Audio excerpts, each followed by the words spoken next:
All right, welcome to Hoops Tonight here at The Volume. Happy Wednesday, everybody. I hope all of you guys are having a great week so far. Round one coverage of the NBA playoffs here at Hoops Tonight is brought to you by Chase Freedom Unlimited. How do you cash back? All right, so we're going to be talking about the three games from last night, as well as the news that Draymond Green will be suspended for Game 3 against the Kings. You guys know the drill. Before we get started, subscribe to the Volume's YouTube channel so you don't miss any more of our videos. Follow me on Twitter at _JasonLT so you guys don't miss any show announcements. And if for whatever reason you guys miss one of these shows and you can't get back over to YouTube to finish, don't forget you can find them wherever you get your podcasts under Hoops Tonight. And last but not least, a couple scheduling notes for you guys. So obviously this morning we're covering last night's games and the Draymond Green suspension. Tonight, after the final buzzer of Lakers-Grizzlies, I'm going to be going live on AMP with Colin Cowherd to break down the Lakers series as well as a bunch of other stuff from the first round. The rest of that night's slate, I'm going to be hitting tomorrow morning, so keep an eye on the feeds there. Then we're going live on AMP again tomorrow night. Then we're taking Friday completely off because that's my wife's birthday. We just did some skiing in Whistler, but Friday's her actual birthday. We're here in Portland for a work event that she's got going on. I'm going to be we're going out for her birthday that night. We're just going to celebrate. So no working on Friday, but then we'll be back at it Saturday morning and then again on Saturday night. So that just gives you a couple scheduling notes to know when we'll be going over the next couple of days. All right, so with this Draymond Green thing, and look, I'm used to this with Twitter and just in general, whenever these kind of super polarizing debates come around, a lot of people like to pretend like there's only one side, in that there's no such thing as like a healthy debate between two sides, and it's just screw you, you're an asshole, you disagree. I'm used to that. It's just kind of the nature of the business these days. But here's the thing, like it has nothing to do with Draymond Green being a member of the Volume. I have never actually communicated directly with Draymond Green. We are working under the same umbrella, but he's not a friend of mine. I don't have any sort of loyalty towards him there. I just genuinely feel the way that I felt when I broke that down for you guys on the show. I understand the case for ejecting him from the game. The case is his history. He has, say what you want to say about the situation, regardless of the fact that I feel like he should not have been ejected. The reality is like Draymond did put himself in a position where, because of his inability to get the benefit of the doubt because of his history, he put himself at risk for an ejection and a suspension. That's a fact. Draymond, I'm sure, would be the first to admit that to you. He put himself at risk. However, that said, I believe in that setting that Sabonis was instigating and Draymond was reacting. I thought both of them did dirty things, and I think it should have been a play on. If you watch that play, Domantas Sabonis was a human wrecking ball before Draymond stepped on him. He went barreling into the lane, grabbed Klay Thompson by the jersey, tried to yank him to the ground. In the process, he himself fell down, rolled up into Draymond Green's leg, grabbed, and then twisted. Sabonis was a human wrecking ball that was causing all sorts of problems. I think Draymond Green absolutely did stomp on him, but I don't think it was an intentional stomp so much as his weight was going down there anyway, and he deliberately brought it down with more force to send that same message back to Sabonis. Play on, in my book. I understood the case for the ejection based on his history, even if I would not have done it. That said, a suspension, in my opinion, is completely outrageous. Not only does it monumentally shift the outcome of this series, there wasn't nearly enough in that video, especially when you factor in the Sabonis elements. And even when you talk about Draymond Green's history, a lot of that is in the past now, the distant past. Like, I hear people saying, like, oh, what about that time he kicked Steven Adams? Oh, you mean 7 years ago? Like, I mean, come on. Like, I get it. He has a little bit of a history of some over-the-top basketball, like non-basketball plays, but I didn't think anything dictated removing him from Game 3 of a playoff series, especially under a circumstance when Sabonis was out of line in the same possession, in my opinion. Again, say it's because Draymond works at the Volume, say whatever you want. Genuinely, that's how I feel about it. I'm going to be authentic with you guys. That's literally the entire identity of this show. So I'm going to stand on what I say there. But that's all I have to say. It's really unfortunate. Here's the thing. The Warriors are at home. They play so well at home, especially offensively, that by just kind of injecting a little bit more offensive firepower, going more athleticism, they might be able to pull this particular game out. And as a matter of fact, I expect them to. I think the Warriors still win Game 3, even without Draymond Green. That said, taking Draymond out of the equation monumentally increases the risk that the Warriors fall down 3-0, which is yet another reason why I vehemently disagreed with the decision from the league. Then there's this weird thing where they leak to the press to Shams and Woj that they might not suspend him, or that they're leaning towards not suspending him. Who knows what that was about either. I just disagree. Like, I'm a big believer in, like, let the guys play basketball. Let the guys play basketball. There's a line, but you know where the line isn't? When one guy makes a mildly dirty play and then the other guy responds with a mildly dirty play. That's just competitive playoff basketball, in my opinion. All right, let's move on to Clippers Suns. So Suns kind of fell down double digits there again in the first half, and then they have a really nice comeback, and Kevin Durant kind of gets them started in the second quarter by spamming pick and roll. Then Devin Booker gets going in the third quarter, and then Chris Paul closes the deal in the fourth quarter, knocking down a bunch of his, vintage pull-up jump shots. But that said, like, it's weird. I come out of that game feeling still very confident that Phoenix wins this series in particular, but less confident than ever that the Suns will be able to get out of the conference. The Suns started to figure out some stuff in particular defensively that I think will help them. They're starting to get the ball out of Kawhi Leonard's hands a little bit more and dare other guys to make plays. That I think is going to be enough to beat this particular Clippers team that is so limited without Paul George. It's been reported that Paul George will likely not return at all during this series, so I like where they're at there. However, the specific problem with the Suns in generating high-quality rim attempts and high-quality three-point attempts is a problem that I don't think they'll be able to overcome against the better teams that they'll face along the way. So through two games, I want to go over a couple of specific matchup notes that I've noticed. So first of all, the Clippers are unquestionably getting better shots. They have attempted 37 shots in the restricted area compared to just 19 for Phoenix, which we kind of saw coming into the series, right? Like the Clippers behind Russell Westbrook and Terrence Mann and Norman Powell, they just have a little bit more downhill athleticism. They're going to be able to get to the rim more, but even more so than I thought, because Kawhi Leonard in his career has not been a guy who's got to the rim a ton, right? They've also generated 36 wide open threes. The Clippers have. Remember, wide open threes, according to NBA.com, means the defender is at least 6 feet away. So they've generated 36 of those. The Suns have only generated 17. So the two most valuable shots in basketball, the shot at the rim and a wide open kick out three, the Suns are generating about half as many of those, of both of them, as the Clippers. That is a huge problem. So how is it that the Clippers are generating these higher quality shots? To me, it's a great example of the benefit of having true rim pressure and the way that collapses defenses. Not just getting to the rim, but collapses defenses. So first of all, just Kawhi Leonard backing down, whether that's in isolation or in the post. You're seeing a lot of possessions too where Kawhi will just bring it up the left wing, turn his back, and just start to back down, like especially if he gets a cross match in transition against like Devin Booker or something. You'll see him just start to back him down, and they don't have to run any offense because it's just going to automatically bring a second defender over. And maybe it's just an easy kick out to Eric Gordon for three, or maybe it gets them into their driving kick, whatever it might be. Kawhi Leonard's generating a ton of rim pressure, not so much at the rim, but in this short range, like in that 10 to 15 foot range, in isolation and post-up plays, just bringing in that second defender and achieving the same effect as real rim pressure. And then Russell Westbrook and Norman Powell. Russell Westbrook, I think, has been phenomenal in this series, not just defensively. Obviously, had a nightmare shooting night in Game 1 that he kind of counterbalanced in Game 2, but more so just him putting pressure on the rim and everything that he's doing defensively, and then Norman Powell as well. Everything for the Suns in this series is going to come down to pull-up jump shooting. To give you an idea, so if they're not getting to the rim, right, and if they're not driving and kicking for wide-open threes, what's the other kind of shot they're getting? They're getting these pull-up mid-range jump shots in pick and roll, right, or in isolation. So in Game 1, the Suns shot a 35% effective field goal percentage on pull-up jump shots, and they lost. In Game 2, they shot a 61% effective field goal percentage on pull-up jump shots, and they won. So literally everything is going to come down to, can they make those pull-up mid-range in particular jump shots, but they're even shooting 40% from pull-up threes. In that last game, right? So like that's it's one of those things where as long as they continue to convert those at a high rate, they'll be fine. But that's going to be where their offense is coming from, and I'm not sure they can shoot that well, especially when they get into better teams. But it remains a threat even in this series. Like for instance, the Suns shot over 70% just on mid-range jump shots in this game. Think about how crazy that is. Like breaking the analytics of the efficiency of mid-range jump shots by converting them at like 1.4 points per possession.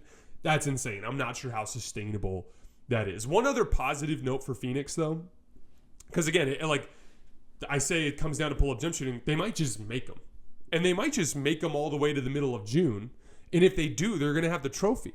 Like, it just doesn't matter. Like, it doesn't matter how difficult the shots are if they keep going in. But one of the positive things for Phoenix is we've been concerned about the Clippers just ignoring that fifth man, which in this case ended up being Torrey Craig. It's a really interesting pre-series adjustment from Monty Williams to go with Torrey Craig instead of Josh Okogie. Josh Okogie's a better point of attack defender, but Torrey Craig's a bigger, stronger body that they can throw at Kawhi Leonard. That was an interesting adjustment. But most importantly, he's confidently stepping into these wide open shots. A lot of guys, like when they get left wide open, they take it personally, mentally. They'll go like, oh shit, like they don't think I can shoot. And that starts to mess with their confidence. They start to hesitate a little bit. They don't rise up confidently into the shot that causes problems. Torrey Craig is like, leave me open if you want. I'm going to make you pay every single time. And he's confidently stepping into those shots, shooting 7 for 12 on threes in the series. He's converted 10 spot-up attempts into 18 points, which is great. Here's the difference, though, or the problem, though. He was 38% on wide-open threes in the regular season, and he was 1.04 points per spot-up possession in the regular season. Both very average numbers. So all it takes is them going down to L.A. and him missing a few in a row. That might start to get into his head. Then all of a sudden, he's getting those same open shots, and he's missing them. But right now, he's hot. That's a huge factor for the Suns, but he's going to have to stay hot. One other positive note for Phoenix, because everything I'm saying would make you think, oh, like, you know, the Clippers are in a good spot here. But I still remain relatively confident that Phoenix is going to win this series. And I see a lot of people complaining like, oh, like the Suns are having to play too many minutes. And I get where they're coming from a little bit, but I disagree from the standpoint of the workload. Like, everything is relative to the workload. Like, 44 minutes for the LeBron Cavs is different than 44 minutes for Kevin Durant on the Suns. On the LeBron Cavs, like, LeBron just had to do so much offensively that, like, and defensively, because he was one of the foundational pieces of their defensive backline, that those minutes are just harder for him. Kevin Durant has a huge defensive role on this team, but he does have the ability to hand the keys over to Devin Booker for a quarter, and then in the fourth quarter have Chris Paul run a lot of the action. It's about dividing the workload. Dividing workload between Kyrie and LeBron for a playoff series, there's a lot on both of their plates. Dividing the workload between Chris Paul, Devin Booker, and Kevin Durant for a playoff series, that evens out the workload a little bit. So I'm not so concerned about their high minute counts because they don't have to have as much lift to knock down those jumpers. Same thing goes when we're talking about those pull-up jumpers. Pull-up jumpers take lift.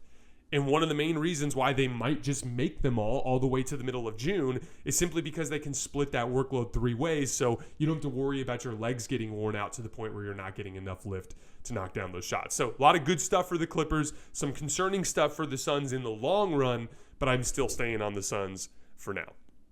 All right, let's move on to Knicks Cavs. So Darius Garland has a big breakout night, 32, 3, and 7. Started up with a nice pull-up 3 and pick and roll. I believe it was against Hartenstein, or it might have been Mitchell Robinson. I can't remember exactly, but kind of showed and dropped and then came back. Darius read it really well, held that high hesitation just long enough for the screen defender to drop back, knocked it down. From there, he made a bunch of rhythm plays. Like, he was just getting to the basket and drawing fouls. That gets you to the free throw line. That's a great way to kind of hone in your release. Then he knocked down a couple of spot-up threes where he's off the ball. That's letting the game come to you and getting your rhythm through the natural flow of the offense. Then you turn up the aggression. That's when he started getting and hitting the tougher shots, right? So really nice game from Darius Garland offensively, but defensively I thought was where he set the tone best. And, you know, this is where it gets super interesting because I've talked a lot about the small guard concept. And I still don't like the idea of having 2 small guards in a lineup, and I still think that will be something that stops the Cavs from reaching their ultimate championship ceiling. But small guards can still be a functional cog in a defense, especially if you only have one of them on the floor. And the way that you do that is by constantly keeping your body in the way. Smaller defenders can actually provide a lot of issues for bigger offensive players because they sit down in your dribble pocket, right? They have a low center of gravity. So when they can beat you to spots because they're quicker, then you have to run them over to go through them, which opens up the risk for the offensive foul, especially if they beat you to spots. And they're shorter and they're quicker with their hands, so they're like swiping at the basketball and doing all this stuff to try to knock you out of rhythm.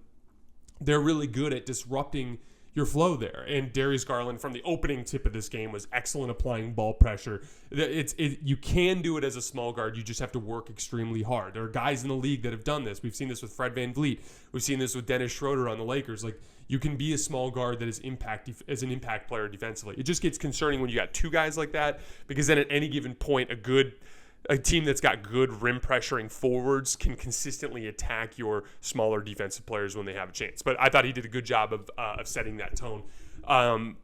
Jared Allen and Evan Mobley held up much better under the Julius Randle bully ball, especially Evan Mobley, which I thought was impressive because that was a big issue in game one. They were blitzing the Jalen Brunson pick and rolls when they would use a center. I thought that was really smart, especially since Isaiah Hartenstein was struggling to catch and finish around the rim.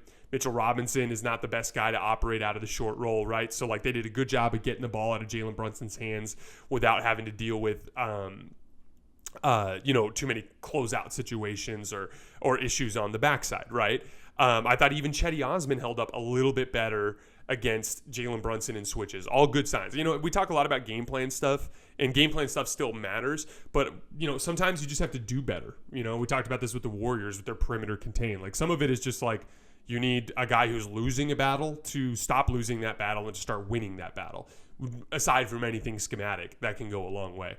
I thought Karis LeVert had a big-time game off the bench. He had 24 points, but what was great about it was mostly in the flow of the offense. He was doing it attacking in advantage situations, setting ghost screens for Donovan Mitchell and Darius Garland. A ghost screen is where you usually it's a perimeter screen, but you basically run up like you're going to set a screen, and then you just sprint out to the three-point line on the other side of the ball handler. And usually what ends up happening is both defenders will hesitate at the ball handler, and you'll have an opportunity to attack the closeout on the weak side. There were 4 possessions in this game where Karis LeVert ran ghost screens, and he converted those into 9 points as the roll man, hitting threes on that pop, driving that closeout into the lane. Really impressive stuff there. Overall in the series, he's generated 23 points on 16 possessions, either attacking closeouts or in the short roll. All very impressive stuff from Karis LeVert. They did much better in the rebounding battle. The Knicks only won the offensive boards battle 13-11 in game 2. They won it 17-11 in game 1. Big part of that was the non-Mobley and Allen guards and wings crashing from the perimeter. So everybody not named Evan Mobley and Jared Allen totaled 13 rebounds in game 1. Those guys had 20 rebounds in game 2. That's crashing from the perimeter, because you got to remember, Evan Mobley and Jared Allen are locked in box outs a lot of the times. It's not so much about ball pursuit for them as it is for ball pursuit from the guys on the perimeter. Overall, kind of zooming out on the series a little bit, I still think the Knicks are getting a little bit better shot quality. The Knicks, surprisingly, going into the series, I thought the Knicks would be the better shooting team, and I still think they will be in the long run, but they haven't been. The Cavs are shooting 45% on wide open threes in this series, and the Knicks are shooting just 30%. That's a dynamic that they're going to need to, and that's on similar attempts, by the way. That's a dynamic that they're going to need to flip. Donovan Mitchell, I thought, I talked a lot going into the series about decision-making being one of the big determining factors. And in game 1, Donovan Mitchell did not make good decisions, and Jalen Brunson made great decisions, and I thought that swung that game. Donovan Mitchell played great advantage creation basketball in game 2. He only shot 11 shots and converted those for 17 points. He had 13 assists and 2 turnovers. He was the guy that was running a lot of those ghost screen actions with Karis LeVert. Like advantage creation basketball to me is like understand your purpose as the primary ball handler. Like there'd be possessions where, Donovan Mitchell would call for a ball screen from Evan Mobley, and Mobley would set it and kind of pop to the elbow, and Donovan would have an opportunity to take a pull-up 3 if he wanted to, but it'd be relatively early in the shot clock. So instead of doing that, he'd just swing it to Evan Mobley. Evan Mobley's in like the short corner on the left side now.